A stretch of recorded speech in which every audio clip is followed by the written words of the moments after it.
Alors, psaume 9.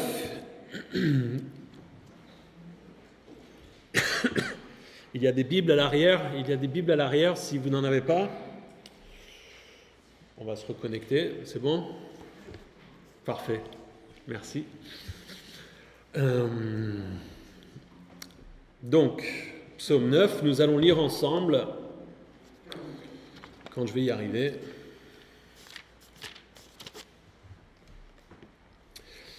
Psaume 9, levons-nous pour lire ensemble, si vous voulez bien. Au chef de chœur, sur la mélodie demeure pour le Fils, psaume de David. Je te louerai, Éternel, de tout mon cœur. Je raconterai toutes tes merveilles. Je ferai de toi le sujet de ma joie et de mon allégresse. Je chanterai ton nom, Dieu très haut. Mes ennemis reculent, ils trébuchent, ils disparaissent devant toi, car tu soutiens mon droit et ma cause. Tu sièges sur ton trône en juste juge. Tu réprimandes les nations, tu détruis le méchant, tu effaces leur nom pour toujours et à perpétuité. Plus d'ennemis, des ruines éternelles, tu as détruit des villes et leur souvenir est perdu. L'Éternel règne pour toujours, il a dressé son trône pour le jugement. Il juge le monde avec justice, il juge les peuples avec droiture. L'Éternel est une forteresse pour l'opprimé, une forteresse dans les moments de détresse. Ceux qui connaissent ton nom se confient en toi, car tu n'abandonnes pas ceux qui te cherchent, Éternel. Chantez en l'honneur de l'Éternel qui siège à Sion. Proclamez ses hauts faits parmi les peuples, car il venge le sang versé. Il s'en souvient. Il n'oublie pas le cri des malheureux. Fais-moi grâce, Éternel. Vois la misère où me réduisent mes ennemis. Retire-moi des portes de la mort, afin que je raconte toutes tes louanges dans les portes de Sion, et que je me réjouisse de ton salut. Les nations tombent dans la fosse qu'elles ont creusée, leurs pieds se prennent dans le filet qu'elles ont caché. L'Éternel se fait connaître, il fait droit, il prend le méchant à son propre piège. Que les méchants rejoignent le séjour des morts avec toutes les nations qui oublient Dieu, car le pauvre n'est pas oublié définitivement, l'espérance des malheureux n'est pas perdue pour toujours. Lève-toi, Éternel, que l'homme ne triomphe pas, que les nations soient jugées devant toi. Frappe-les d'épouvante éternelle, que les peuples sachent qu'ils ne sont que des hommes. Amen. Vous pouvez vous asseoir. Nous avons donc l'introduction au psaume, ici au chef de chœur sur la mélodie demeure pour le Fils, psaume de David. Et il y a pas mal de discussions sur ces mots, quand vous allez regarder les commentaires, les spécialistes, il y a pas mal de discussions sur les significations exactes des mots, et en fait on n'est pas sûr de ce que ça signifie, surtout ici, c'est sur la mélodie demeure pour le Fils, il y a pas mal de discussions par rapport à ça. Certains avancent l'idée que c'était une mélodie connue à l'époque de David, ou que c'était peut-être un instrument. D'autres avancent l'idée qu'il fait peut-être référence à la victoire de David, à sa propre victoire sur Goliath. Il y a des manuscrits où il y a des choses différentes qui sont inscrites ici pour le titre. Et donc il y a pas mal d'informations. Moi, ça me fait penser, pour comprendre un petit peu, moi ça me fait penser à une introduction d'artiste. Est-ce que vous avez déjà vu ces films où il y a quelqu'un qui est bon musicien et il y a un groupe de jazzmen qui joue, et puis il arrive et puis il dit 2-3 mots, et puis tout le monde sait de quoi il s'agit et sait comment il faut jouer ensemble. Il dit allez les gars, sur la mélodie de hop, on va jouer, allez, et c'est parti, et on sait de quoi il s'agit. Ici, ça me fait penser à ça, c'est un peu comme si on disait sur la mélodie de La vie en rose d'Edith Piaf, allez tous ensemble, on y va. Et puis on sait de quoi il s'agit au niveau de la composition. Alors, je me plonge pas plus là-dedans, mais on n'est pas sûr de quoi il s'agit ici. Cette mélodie meurt pour le Fils, mais on sait que c'est au chef de chœur et que c'est encore David ici qui en est l'auteur. Et donc David fait référence à quelque chose de connu pour donner une indication sur comment ce psaume doit s'interpréter. Ce psaume 9 est le premier de ce qu'ils appellent les psaumes alphabétiques. Et ce sont des choses, alors nous on le perd en français, mais il y a des psaumes où c'est vraiment des compositions poétiques, comme on peut le comprendre nous, quand on étudie les poésies, la poésie française. Dans le texte, les psaumes, on n'a pas les rimes, on n'a pas les mêmes structures, les alexandrins, les choses comme ça, comme on peut l'avoir dans la langue française. Mais dans l'hébreu, ils avaient des figures de style et des manières d'aborder les textes qui étaient similaires. Et les psaumes alphabétiques, il y en a plusieurs, et le plus célèbre et le plus long d'entre eux, c'est le psaume 119. Et en fait, dans ces psaumes, il commençait les strophes ou les paragraphes. Chaque verset de ces paragraphes était commencé par une lettre. Et donc, par exemple, ici, ils auraient la première strophe ou le premier paragraphe commençait tout avec la lettre A au début de la phrase, et puis ensuite, ils passaient à la lettre B, etc. Et donc, c'était des compositions poétiques composées avec un vrai travail de littéraire poétique. Et j'ai trouvé dans la Bible annotée, ils essayaient de donner l'exemple ici quand on est en train de lire ce psaume 9. Ils disaient par exemple, on pourrait commencer, ça pourrait être « Ah, que je loue l'Éternel de tout mon cœur, aimons à raconter toutes ses merveilles, à nous réjouir et nous égayer en toi, à chanter ton nom, ô Éternel. » Et puis ensuite, la strophe d'après, il passerait à la lettre B pour les débuts des phrases. Et donc, parfois, quand on lit ça, on oublie et on se dit, oui, les psaumes, c'est quand même c'est quand même pas du Victor Hugo, du Baudelaire, ou j'en sais rien. Mais sachez que dans le texte original, il y avait un vrai travail poétique, aussi riche que ce que nous pouvons voir de nos jours, avec en plus l'inspiration divine qui est ajoutée à ces textes et qui donne un poids encore plus lourd à ces textes. Si vous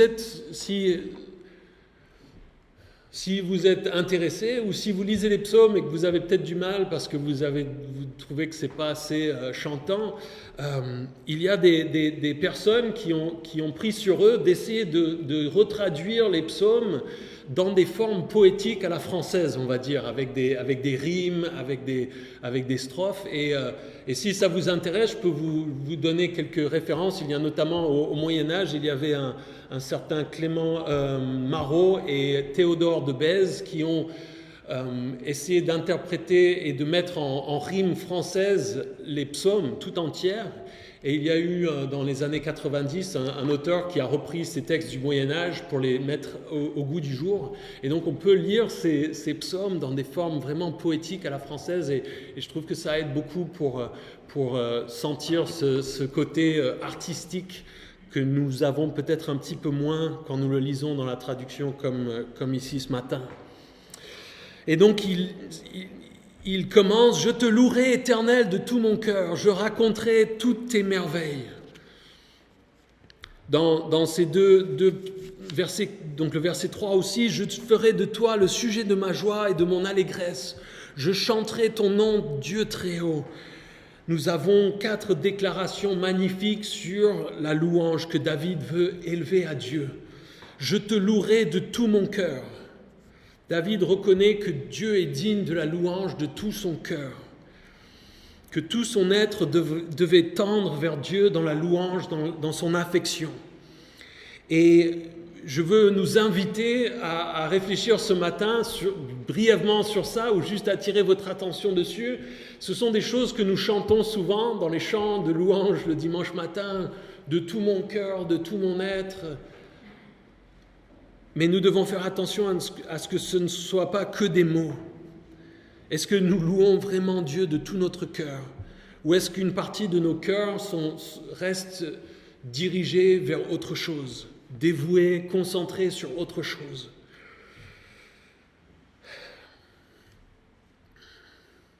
Est-ce que peut-être je remets Dieu en cause pour certaines choses dans ma vie? Je le loue, mais en même temps, je râle un petit peu vis-à-vis de Dieu. Ça va pas, Dieu. Pourquoi est-ce que tu permets ça, Dieu? Pourquoi est-ce qu'on se plaint? Ou est-ce qu'il y a des choses que j'aime trop pour vraiment complètement obéir à Dieu? Est-ce qu'il y a des choses dans ma vie que je refuse de laisser de côté parce que j'y tiens trop? Il y a peut-être des choses matérielles, des comportements, des péchés, peut-être des attitudes que Dieu veut que vous mettiez de côté, que vous arrêtiez. Il veut que vous vous repentiez. Et parfois, nous, on ne le dit pas explicitement ou si fortement, mais en fait, on dit non. Non, Dieu, je vais pas obéir. Si c'est le cas, je pense qu'on n'est pas en train de louer Dieu de tout notre cœur. On retient quelque chose. Et je crois qu'on doit s'examiner, chacun, pour voir s'il y a des choses comme ça dans nos vies. Bien souvent, quand il y a ces choses dans nos vies, nous sommes assez conscients de ces choses. Et Dieu nous dit, je veux que tu arrêtes. Et on laisse traîner. Et on vient le dimanche matin et on dit, oui, je t'aime Dieu, je te loue de tout mon cœur. Et Dieu dit, ouais, mais est-ce qu'on va écouter? Est-ce qu'on va répondre à ça? David dit, je te louerai de tout mon cœur. C'est de ça dont Dieu est digne. Je raconterai toutes tes merveilles.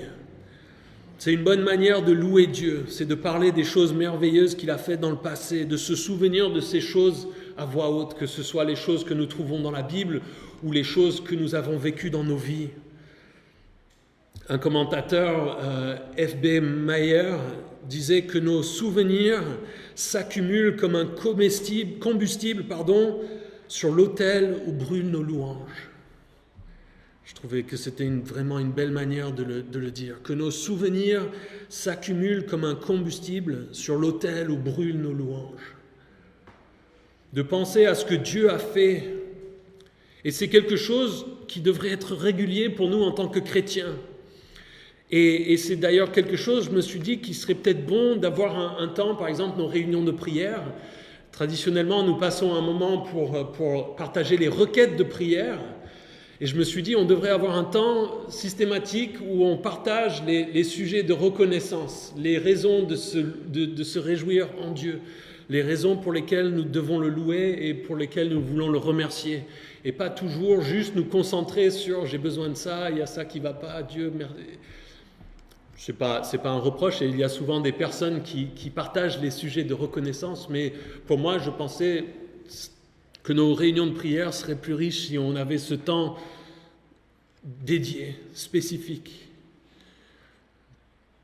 Et c'est quelque chose que nous voyons chez David dans les psaumes souvent, où il se rappelle les bontés de Dieu et ce qu'il a fait dans le passé pour avoir confiance en Dieu pour son futur. Et c'est quelque chose qui est important et qui est essentiel pour nous en tant que chrétiens. De nous rappeler les choses que Dieu fait et de nous dire ce qu'il a fait dans le passé, il va encore le faire aujourd'hui et demain. Parfois, nous regardons le passé et nous nous disons « Ah, c'était bien avant. Dieu, il a fait des grandes choses avant. » Est-ce que nous avons la même attente et la même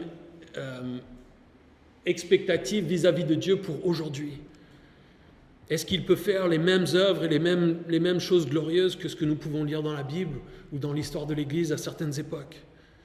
Et la réponse, c'est oui, Dieu est Dieu. Dieu ne change pas. Dieu agit et Dieu est toujours à l'œuvre.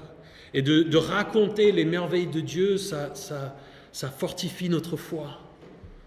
Et ici, c'est intéressant de s'attarder sur ce mot « merveille » qui, si vous cherchez ce mot, si vous faites une recherche dans la Bible, vous trouverez de nombreux versets magnifiques sur ce que Dieu a fait, sur son caractère et qui il est.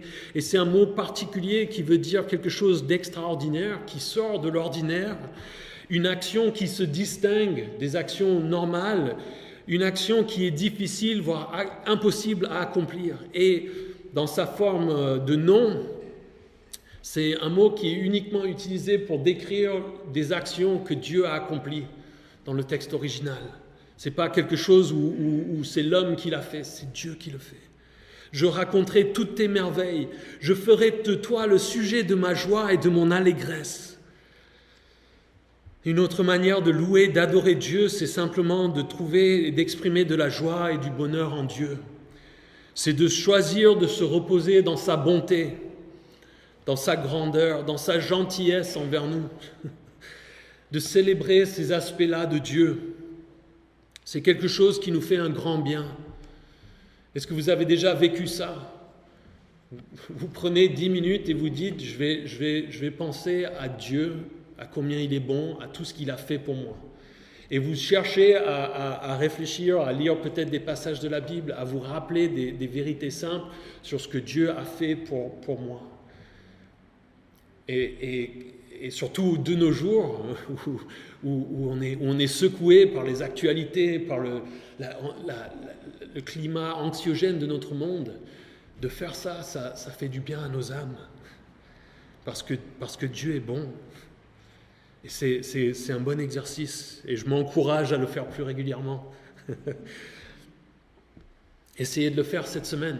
Prenez 10 minutes et pensez à Dieu et à sa bonté, à ce qu'il a fait pour vous.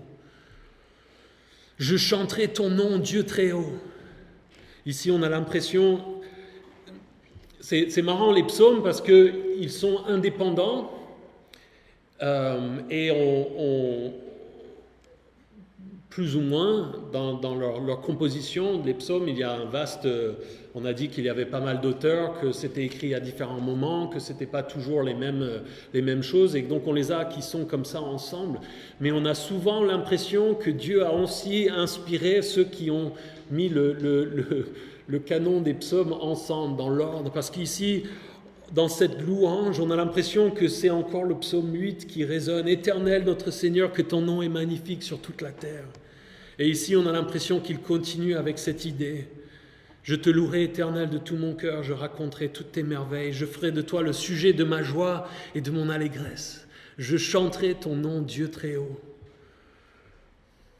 Une autre manière de louer Dieu, et c'est ce que nous essayons de faire souvent le dimanche matin et à d'autres moments avec l'Église, c'est de chanter des chants à son honneur, en son nom, et en reconnaissant qu'il est puissant, il est grand, il est glorieux, que Dieu est digne, que nous chantions des chants. Et j'espère que vous louez aussi Dieu à d'autres moments dans votre vie, pas juste le dimanche matin, mais que vous chantez son nom.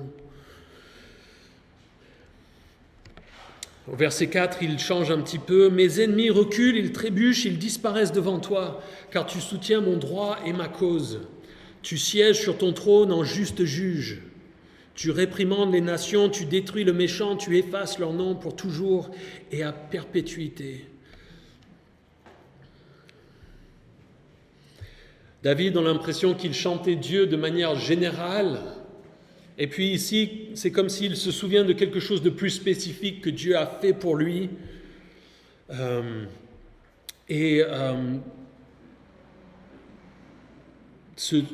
David se rappelle qu'avec Dieu, quand Dieu est avec lui et dans une certaine situation, que ses ennemis reculent, ils trébuchent, ils disparaissent devant Dieu.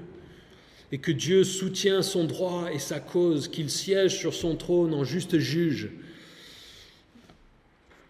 David voit que Dieu l'a défendu sur une question de bien et de mal dans le conflit en question. On n'est pas sûr, encore une fois, de s'il s'agit d'un moment particulier, si c'est quelque chose de plus général. Dieu soutient le droit et la cause juste. Et le Dieu de David, le Dieu de la Bible, est un Dieu qui est attentif à la question du bien et du mal chez l'homme. Il n'est pas neutre face au conflit entre les hommes. Et ici, c'est intéressant et c'est, je pense, important de voir que nous, en tant qu'êtres humains, on peut avoir une tendance de penser que Dieu est de notre côté. Dans des conflits ou des situations où peut-être que Dieu est contre nous. Dans des conflits entre les êtres humains, suivant les situations, Dieu peut même être contre les deux côtés. Peut-être que les deux côtés ont tort. Et ici, David, inspiré par l'Esprit, pouvait dire que Dieu l'a défendu dans sa situation pour la cause et son droit.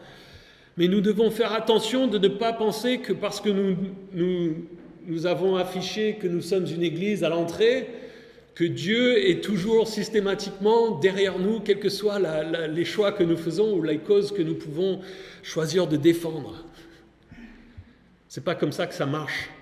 Et en fait, c'est une mauvaise manière de penser la chose. La question, c'est est-ce que nous sommes du côté de Dieu? Pas est-ce que Dieu est de notre côté?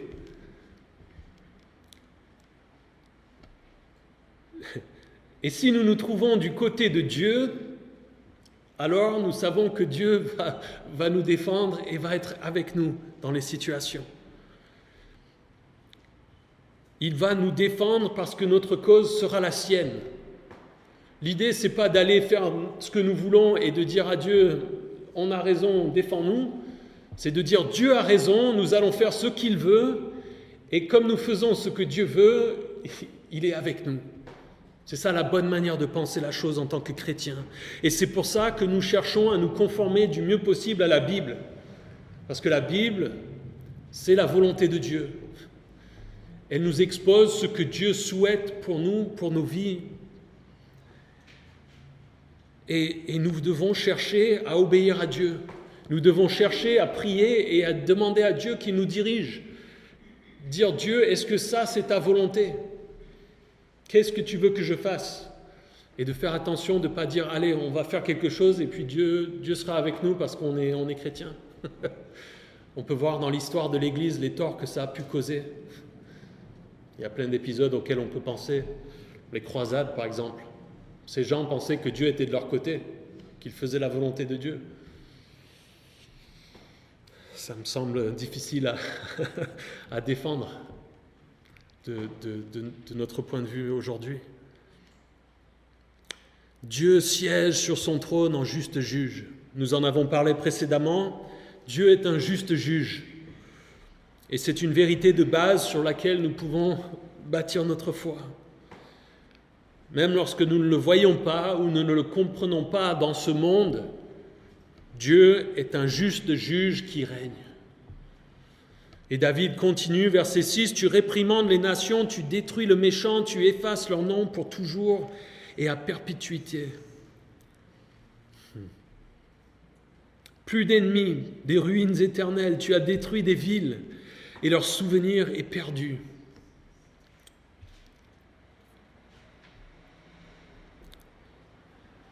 Dans cette description,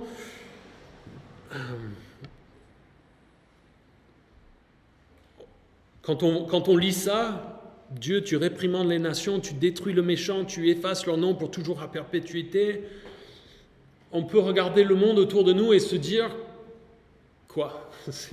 Dieu, tu agis maintenant. Comment ça se fait qu'on n'a pas l'impression de voir ces choses accomplies dans le monde? Est-ce que vous avez l'impression aujourd'hui que Dieu réprimande les nations, qu'il détruit le méchant, qu'il efface leur nom pour toujours à perpétuité avec ceux actuellement qui peuvent être décrits comme ça? La réalité, pour moi, c'est qu'on regarde le monde et on se dit, Dieu, combien de temps tu vas attendre avant de t'en occuper? Et tout d'abord, on peut dire que ce verset est accompli en partie dans le monde.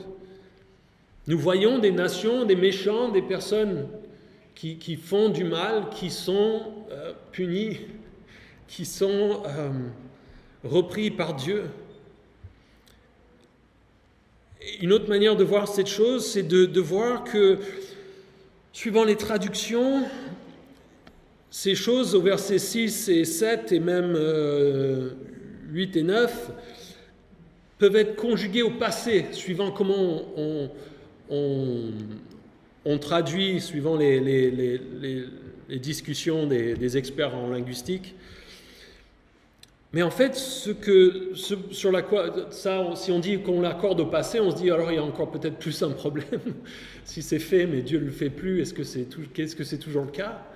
Et en fait, la plupart des commentateurs s'accordent pour dire que ici, il s'agit de ce qu'ils appellent dans les cercles théologiques d'un parfait prophétique. Et c'est l'idée que David a tellement confiance en Dieu qu'il dit, même si je ne vois pas encore les choses accomplies, je vais te louer comme si elles s'étaient accomplies. Et c'est comme si David se place dans le futur et dit, Dieu, tu as réprimandé les nations, tu as détruit le méchant, tu as effacé leur nom pour toujours et à perpétuité. Il n'y a plus d'ennemis, des ruines éternelles, tu as détruit des villes et leur souvenir s'est perdu. C'est l'idée que David est tellement confiant en Dieu pour ces choses qu'il dit, il le loue même s'il ne voit pas encore le parfait et plein accomplissement de ces choses. Il sait qu'elles vont arriver. Plus d'ennemis, des ruines éternelles, tu as détruit les villes et leur souvenir s'est perdu. C'est une destruction totale ici qui est décrite. Plus d'ennemis, des ruines éternelles, les villes détruites. Le souvenir même de ces ennemis est perdu. L'activité de ceux qui s'opposent à Dieu est futile. Ça va mal se terminer pour eux. C'est ce que nous avons mentionné déjà la semaine dernière. C'est Dieu qui juge, qui venge, qui détruit. Il est bon et important de noter aussi ici que la destruction, la punition, la vengeance, c'est l'œuvre et l'action de Dieu. C'est lui qui s'occupe de ça. Deutéronome 32, 35 nous dit « C'est à moi qu'appartient la vengeance. C'est moi qui leur donnerai ce qu'ils méritent quand leur pied trébuchera. En effet, le jour de leur malheur est proche et ce qui les attend ne tardera pas. » Dieu se décrit comme celui à qui appartient la vengeance. Il dit « Laissez-moi m'occuper de la vengeance ». Et c'est très intéressant de voir que ce verset, « C'est à moi qu'appartient la vengeance », est repris dans le Nouveau Testament à 2 endroits que je veux citer, mais est repris à d'autres endroits. Dans Romains 12, au verset 18 à 20, Paul nous dit « Si cela est possible, dans la mesure où cela dépend de vous, soyez en paix avec tous les hommes. Ne vous vengez pas vous-même, bien-aimés, mais laissez agir la colère de Dieu, car il est écrit « C'est à moi qu'appartient la vengeance. C'est moi qui donnerai à chacun ce qu'il mérite, dit le Seigneur. Mais si ton ennemi a faim, donne-lui à manger. S'il a soif, donne-lui à boire. Car en agissant ainsi, tu amasseras des charbons ardents sur sa tête. » Paul dit ici, rappelez-vous ce que Dieu a dit. Et il appuie même en disant, on doit aimer nos ennemis de manière pratique. On laisse Dieu s'occuper de l'issue finale. Notre travail, c'est de faire confiance à Dieu, de lui obéir et d'aimer nos ennemis.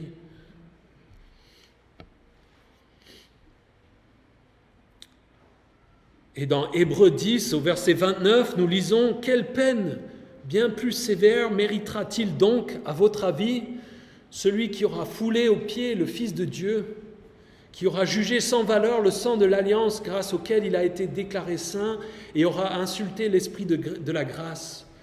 Nous connaissons en effet celui qui a dit « C'est à moi qu'appartient la vengeance. C'est moi qui donnerai à chacun ce qu'il mérite. » Il a ajouté « Le Seigneur jugera son peuple. Oui, c'est une chose terrible que de tomber entre les mains du Dieu vivant. » Dans Hébreux, l'auteur met en garde les chrétiens de ne pas s'attirer les foudres de Dieu en évoquant et en rappelant cette réalité que Dieu juge. Et je crois que c'est quelque chose d'important, d'essentiel même, de nous rappeler ça, que Dieu nous appelle, nous dit « Faites-moi confiance pour la punition de ceux qui s'opposent à vous ou qui vous font du mal en tant que chrétien. Faites-moi confiance, vous devez m'obéir et vous devez aimer les gens autour de vous et même vos ennemis. »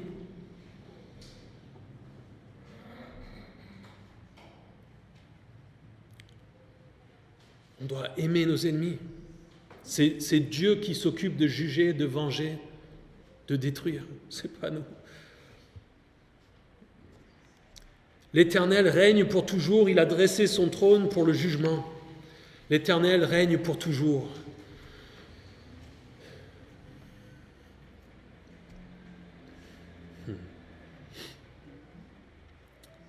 En face des ennemis de Dieu, il y a Dieu.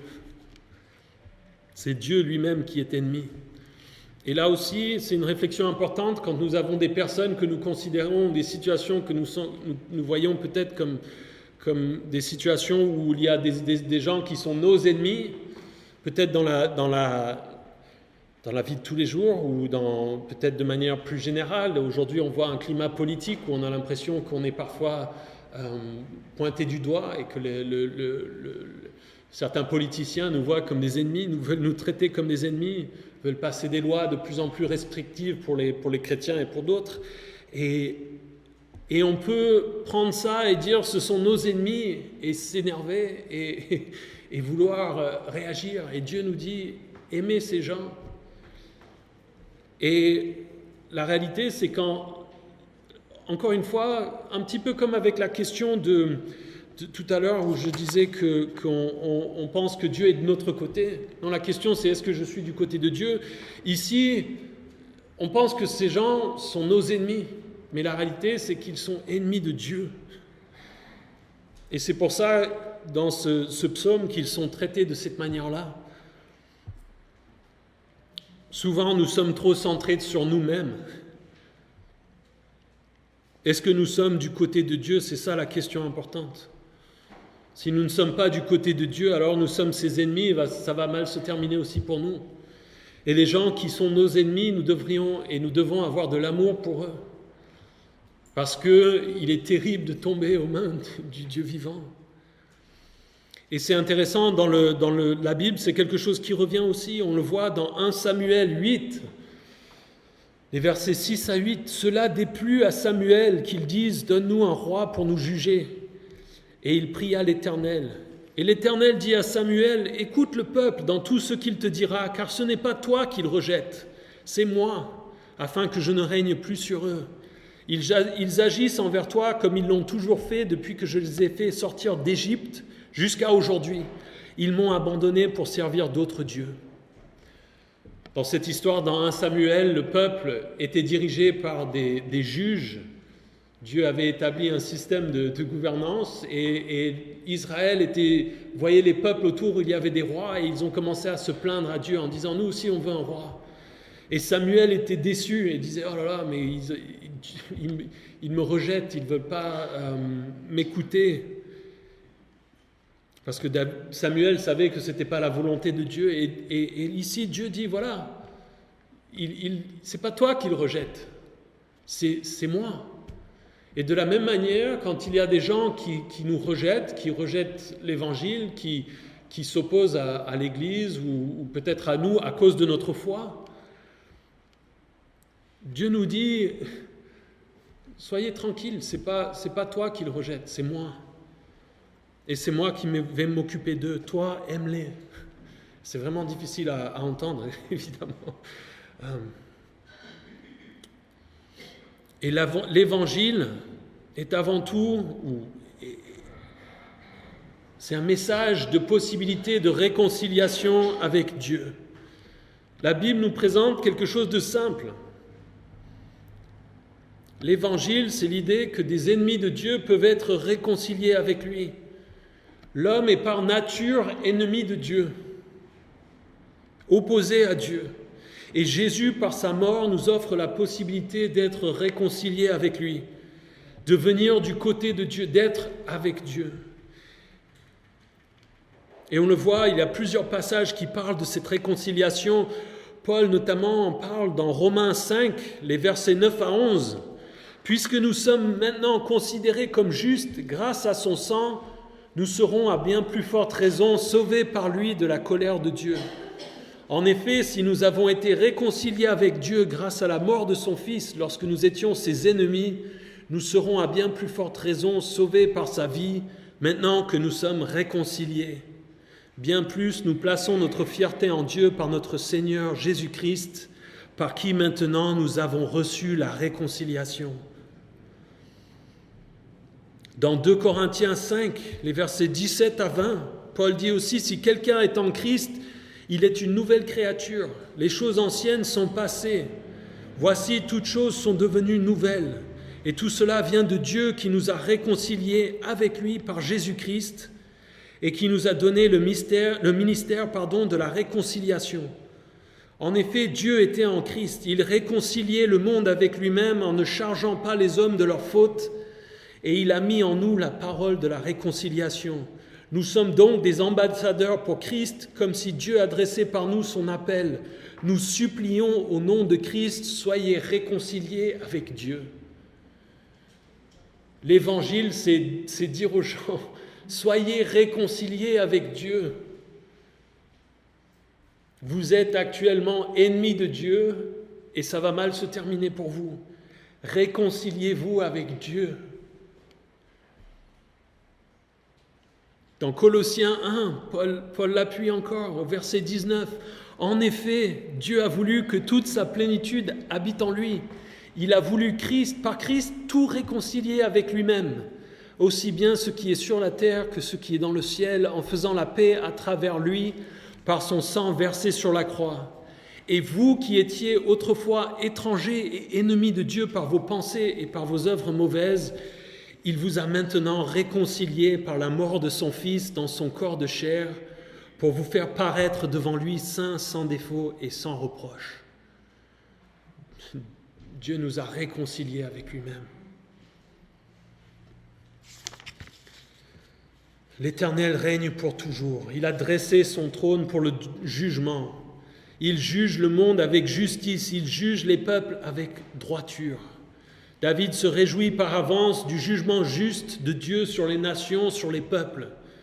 Et il y aura l'expression parfaite et finale de son juste jugement à un moment dans le futur. Et c'est intéressant, ce verset est repris par Paul à Athènes, dans Actes, au chapitre 17, verset 30. Paul dit « Sans tenir compte des temps d'ignorance, Dieu annonce maintenant à tous les êtres humains, partout où ils se trouvent, qu'ils doivent changer d'attitude, parce qu'il a fixé un jour où il jugera le monde avec justice, par l'homme qu'il a désigné. Il en a donné à tous une preuve certaine en le ressuscitant. » Paul se sert de cette réalité que Dieu va juger le monde avec justice, qu'il va juger les peuples avec droiture, pour les appeler à se repentir. Et ça rejoint cette question de la réconciliation.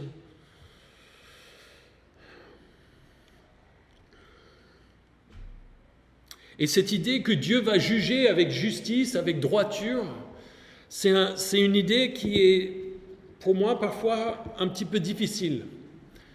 Parce que dans mon cœur, je me dis que Dieu va juger avec justice et droiture, mais il y a un côté en moi où je me dis que ça va malheureusement être mauvais pour beaucoup d'êtres humains qui ne seront pas réconciliés avec Dieu. Et je pense que peut-être je ne regarde que cet aspect-là. Et je pense que Dieu est digne d'être loué pour sa justice. Souvent, nous louons Dieu pour sa miséricorde, pour sa grâce, pour le fait qu'il nous pardonne. Mais est-ce que nous réfléchissons, nous méditons cette idée de justice de Dieu pour le louer aussi? Pour dire, Dieu, tu es juste et tu es digne de louange à cause de ça. Est-ce que je suis vraiment content de ça, de qui il est dans cet aspect-là de sa personne? Et est-ce que je le loue pour ça? Je pense que pour moi, en tout cas, je devrais l'être plus souvent. Et je pense que c'est quelque chose où, une fois au ciel, une fois que ces choses seront pleinement et parfaitement accomplies, nous le louerons pour ça.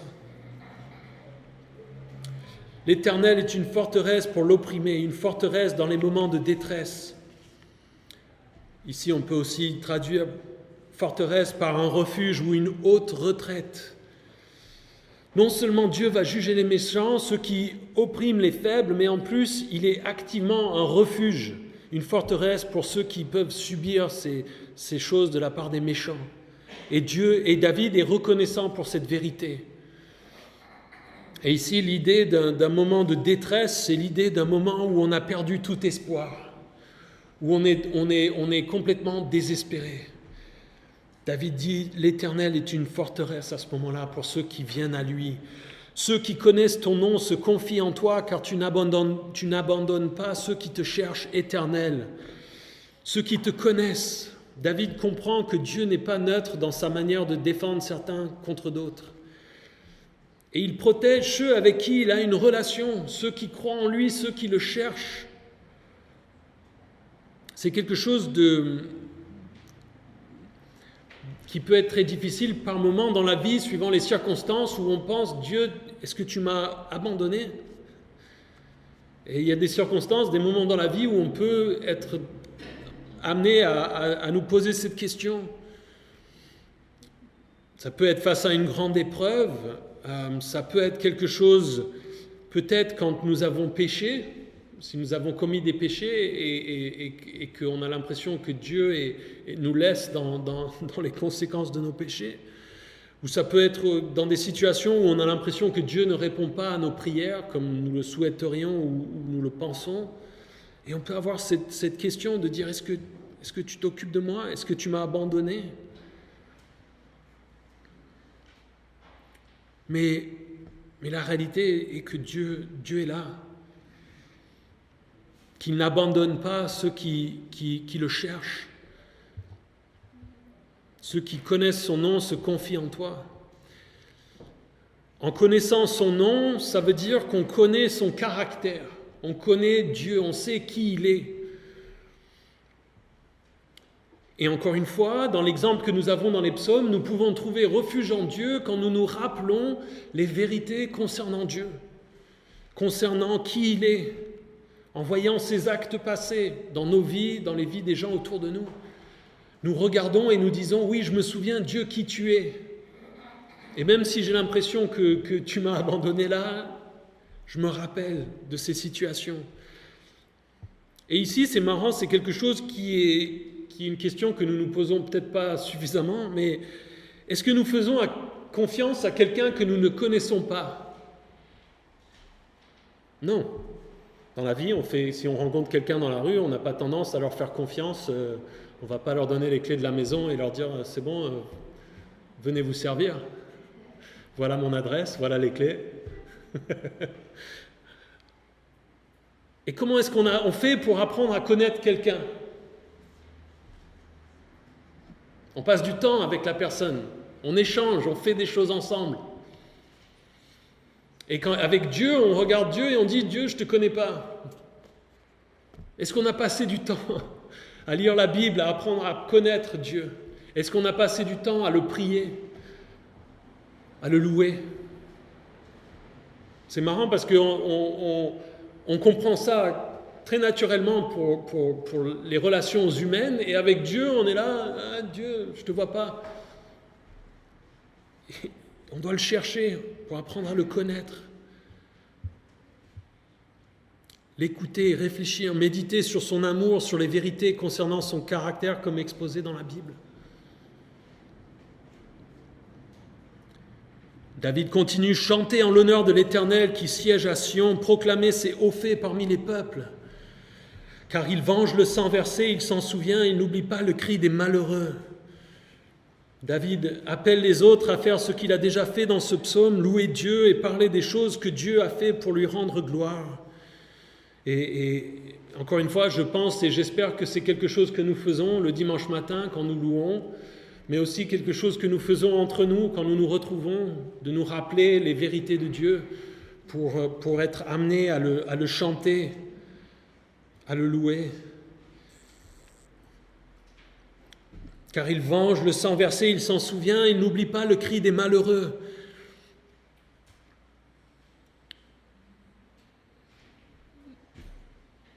David revient sur les mêmes raisons que précédemment. Dieu défend les opprimés et les humbles. Dieu venge même leur sang.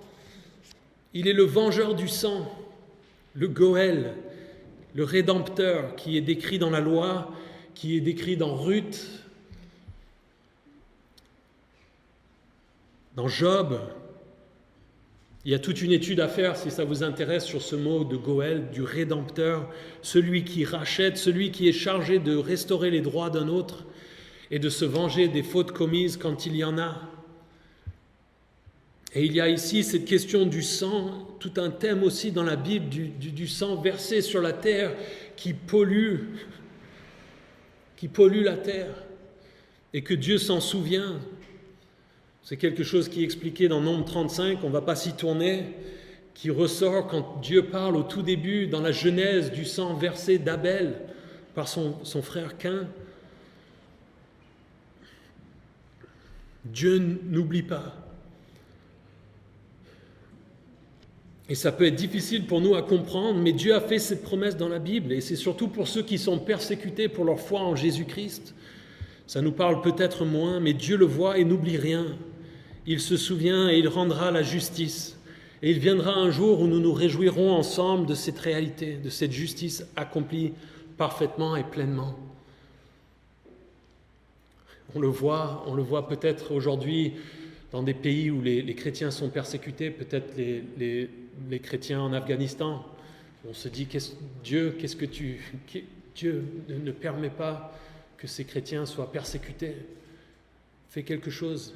Et Dieu est capable de les protéger. Mais Dieu nous dit aussi, la Bible nous dit aussi qu'il n'oublie pas, même s'il permet qu'ils soient amenés à mourir pour leur foi en Jésus-Christ. Dieu leur dit, faites-moi confiance. Et c'est difficile à accepter parfois. On dit, Dieu c'est injuste. Dieu, qu'est-ce que tu fais? Et Dieu veut nous reprendre, je pense, veut me reprendre par moments en me disant, je m'en occupe, Tonio. J'oublie pas ce qui se passe, ok? On doit l'accepter.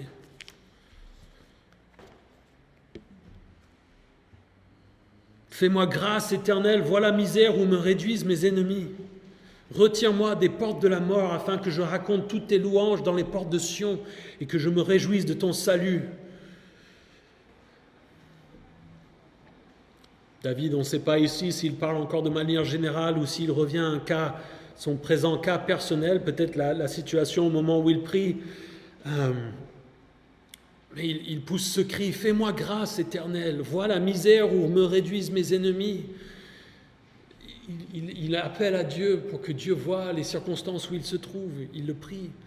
Et il continue, retire-moi des portes de la mort afin que je raconte toutes tes louanges dans les portes de Sion et que je me réjouisse de ton salut.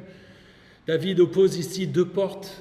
On a un autre exemple de la poésie hébraïque qui est souvent composée par les idées, avec des idées qui vont en s'amplifiant ou des idées qui s'opposent. Et ici, nous voyons les portes de la mort qui sont opposées aux portes de Sion.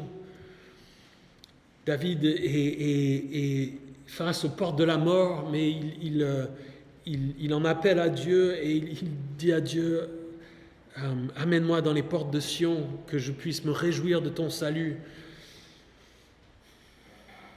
Et nous devrions nous réjouir en tant que chrétiens en méditant notre condition éternelle, le fait que Dieu va nous sauver, qu'il nous a promis qu'il veut nous amener à lui et que c'est quelque chose qui devrait nous donner envie de le louer. Et ici, les portes, c'était l'endroit public dans la ville, c'était la place du village. David dit, sauve-moi et je rendrai gloire, je chanterai des louanges à ton nom publiquement. Et c'est intéressant parce que David voit sa situation personnelle et en appelle à Dieu pour le sauver lui, mais il voit plus loin et il voit que ça peut apporter de la gloire et de l'honneur à Dieu. Alors on peut dire oui, c'est facile peut-être d'essayer de dire ça à Dieu, de marchander en disant sauve-moi et ça t'apportera de la gloire, Dieu, ça, c'est bon pour moi, c'est bon pour toi, ok. Mais je pense qu'il y a quelque chose d'authentique chez David ici. Et dans nos vies, nous pouvons prier la même chose, mais nous devons faire très attention de donner la gloire à Dieu quand c'est lui qui agit et qui nous sauve. Quand nous le prions pour qu'il réponde, pour qu'il nous aide, nous devons lui rendre la gloire qui lui est due. Est-ce que Dieu vous a guéri? Est-ce que Dieu vous a sauvé d'une situation mauvaise? Alors parlez-en en disant que c'est Dieu qui l'a fait. Et de manière plus générale, on peut l'appliquer à la question du salut par la foi en Jésus-Christ. Est-ce que Dieu vous a sauvé? Oui. Alors nous devons parler de ça pour sa gloire. Et si je n'en parle pas, alors il y a un problème. Nous devons raconter ce que Dieu a fait pour nous, pour sa gloire et pour son honneur. Que je me réjouisse de ton salut. Nous devrions nous réjouir avec force parce qu'il nous a sauvés. Il a pardonné nos péchés et il nous a réconciliés avec lui. Et les nations tombent dans la fosse qu'elles ont creusée, leurs pieds se prennent dans le filet qu'elles ont caché. L'Éternel se fait connaître, il fait droit, il prend le méchant à son propre piège. Jeu d'instruments, pause. Les plans des ennemis se retournent contre eux à la fin. Dieu retourne la situation. C'est quelque chose là aussi qui revient comme un thème, un leitmotiv dans la Bible. On voit Ésaü et Isaac qui essaient de faire des magouilles avec le plan de Dieu, mais Dieu se sert de ça pour avancer son programme au final. On voit les frères de Joseph qui s'opposent à ce que Dieu lui a donné comme vision et qui le vendent en esclavage. Et Dieu s'en sert pour son plan. On voit dans Esther 7, Aman qui a construit un échafaud pour Mordecai et Aman est finalement lui-même exécuté sur cet échafaud. On voit Judas qui trahit Jésus et qui devient l'accomplissement d'une prophétie. Dieu retourne les plans des méchants, de ceux qui s'opposent à lui, et il s'en sert dans son plan. Et il s'en sert pour punir souvent ceux qui sont ses ennemis. L'homme mauvais, l'homme pécheur, l'homme qui se rebelle contre Dieu et qui n'obéit pas à Dieu, tout ce qu'il fait ne va que lui desservir au final. Il se fait toujours du mal. Et c'est une vérité profonde que nous ferions bien de méditer. Nous ferions mieux d'obéir à Dieu. Et l'Éternel se fait connaître, il fait droit, il prend le méchant à son propre piège. Dieu démontre sa grandeur, sa toute-puissance, son omniscience dans la manière dont il peut se servir des plans des nations, des peuples, des méchants, de ceux qui s'opposent à lui, pour son plan et pour accomplir le jugement qu'il a prévu contre ces mêmes personnes. Il voit tout ce qui se passe et il le retourne et il s'en sert. Et ça démontre qui l'Éternel se fait connaître. Et ici, c'est intéressant, il y a ce jeu d'instruments, la pause, et c'est comme si, devant la profondeur de ce qu'il venait de dire, David nous appelle à y réfléchir, à y méditer avec plus d'attention. Il y a une vérité profonde ici concernant Dieu. Que les méchants rejoignent le séjour des morts avec toutes les nations qui oublient Dieu. Car le pauvre n'est pas oublié définitivement, l'espérance des malheureux n'est pas perdue pour toujours. En s'approchant de la fin de ce psaume, David médite sur la fin des méchants, sur leur destruction finale. Et ici, il utilise deux belles idées. Les méchants, ceux qui s'opposent à Dieu, sont aussi les nations qui oublient Dieu. Qu'est-ce que le pécheur oublie concernant Dieu ? Son existence, souvent, sa présence, sa justice, ses lois, sa miséricorde, sa majesté infinie et sa gloire. Pourquoi est-ce que le pécheur oublie Dieu ? Parce que d'y réfléchir, ça fait peur. Parce que ça rend le péché moins agréable, parce que peut-être ça ne l'amuse pas assez. Je pense que pour la majorité des hommes, ils ne sont pas activement et consciemment contre Dieu. Pour beaucoup d'hommes, je pense qu'ils cherchent à l'oublier, oublier sa présence. Mais c'est dangereux et ça s'avérera être un très mauvais choix au final. En opposition à ces méchants, David dit « Le pauvre n'est pas oublié définitivement, l'espérance des malheureux n'est pas perdue pour toujours. » Les méchants essayent d'oublier Dieu, mais les pauvres, ceux qui sont dans le besoin, ceux qui sont avec Dieu, opprimés par des ennemis, ne sont pas oubliés. On a tendance à penser que si on est malheureux ou pauvre ou opprimé, qu'on est oublié par Dieu. Et encore une fois, Dieu nous dit « Je n'oublie pas ». L'espérance des malheureux n'est pas perdue pour toujours. Dieu n'oublie pas. Et si dans votre vie, vous pensez que Dieu vous a oublié, continuez à prier, continuez à lire la Bible, à l'écouter, à venir à l'église, à le servir, à lui obéir. Votre espérance en ses promesses s'accomplira. Nous aurons la paix en Jésus, nous triompherons du péché dans nos vies, nous serons délivrés des difficultés de cette vie. Nous serons de plus en plus forts dans notre foi en Jésus-Christ.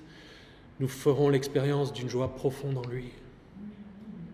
Lève-toi, Éternel, que l'homme ne triomphe pas, que les nations soient jugées devant toi. Frappe-les d'épouvante, Éternel, que les peuples sachent qu'ils ne sont que des hommes. David a déjà exprimé sa confiance en Dieu et dans ses promesses. Mais Dieu ne nous appelle pas pour autant à être résignés ou fatalistes, passifs. Et David ici le démontre. Il dit, Dieu est présent, Dieu voit, Dieu n'oublie pas, mais je vais quand même prier Dieu et en appeler à lui pour qu'il agisse et prier avec zèle. Lève-toi, Éternel, que l'homme ne triomphe pas. Et la prière est une arme que nous sommes appelés à utiliser. La vie du chrétien, c'est pas juste, je vois les situations et je dis, bon, Dieu va s'en occuper. Et moi, j'ai rien à faire. Non, nous sommes appelés à être actifs, pas retirés de ce monde dans lequel nous vivons. Nous sommes appelés à aimer Dieu en lui obéissant, aimer nos ennemis, aimer nos frères et sœurs, et en priant Dieu dans les situations. Et nous devons appeler Dieu et dire « Agis Dieu, lève-toi, que l'homme ne triomphe pas ». Et dans les situations que l'on voit dans le monde autour de nous actuellement, nous pouvons prier ça et nous sommes appelés à prier ça. Frappe-les d'épouvante, Éternel, que les peuples sachent qu'ils ne sont que des hommes. Pause. Que les nations soient jugées. David exprime encore sa confiance en Dieu pour ce jugement des nations. Mais c'est intéressant ici, on peut lire ce psaume et s'attarder sur le fait que Dieu venge, que Dieu juge, que Dieu détruit.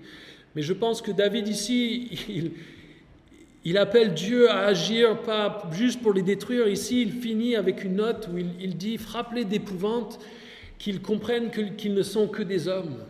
Et je pense qu'il y a ici l'idée qu'ils comprennent leur place vis-à-vis de toi, Dieu. C'est la place de l'humilité, celui des malheureux finalement du verset 13. C'est une prière à Dieu pour qu'à travers un acte de jugement, il touche les nations pour les sauver. Et l'homme a souvent besoin que Dieu nous secoue pour que nous nous souvenions correctement de qui nous sommes face à Dieu. Et c'est peut-être une prière que nous pouvons adresser de notre époque. Que Dieu frappe les nations d'épouvante pour qu'ils se rappellent qu'ils ne sont que poussière, que des hommes face à un Dieu tout-puissant, que Dieu secoue leur orgueil pour les ramener à lui, que Dieu amène les nations à dépendre de lui.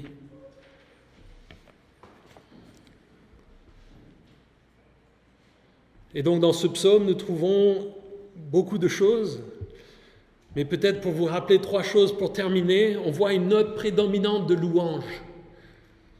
David loue Dieu. David affirme sa confiance en Dieu. Il le déclare. On le voit dans plusieurs versets. Et David renouvelle son appel à Dieu pour que Dieu lui vienne en aide. Et je pense que là, il y a 3 choses pour nous à ressortir. De louer Dieu, de mettre notre confiance en Dieu et de continuer à appeler Dieu pour qu'il vienne en aide et pour qu'il agisse dans nos vies. Lève-toi, Éternel, que l'homme ne triomphe pas, que les nations soient jugées devant toi. Frappe-les d'épouvante, Éternel, que les peuples sachent qu'ils ne sont que des hommes. Prions. Jésus, merci pour ta mort et ta résurrection. Merci de ce que nous pouvons avoir le salut en toi, de ce que nous pouvons être réconciliés avec Dieu, avec toi. Nous qui étions ennemis, tu nous as réconciliés par ton sang. Aide-nous à grandir dans ces choses, Seigneur, dans notre vie de louange, dans notre confiance envers toi, et dans notre obéissance à toi et dans notre manière de te prier, Seigneur, de t'appeler à l'aide. Et que nous te rendions toute la gloire, Seigneur, dans toutes ces choses. Sois glorifié ce matin ici parmi nous. Sois présent, Seigneur. Sois sur nos lèvres lorsque nous sommes ensemble, Seigneur. Je te remercie encore une fois pour ce temps ensemble. Bénis chacun d'entre nous, encourage-nous, exhorte-nous, reprends-nous. Que ces vérités de ta parole restent avec nous cette semaine, qu'elles agissent dans nos vies, Seigneur. En ton nom je prie. Amen.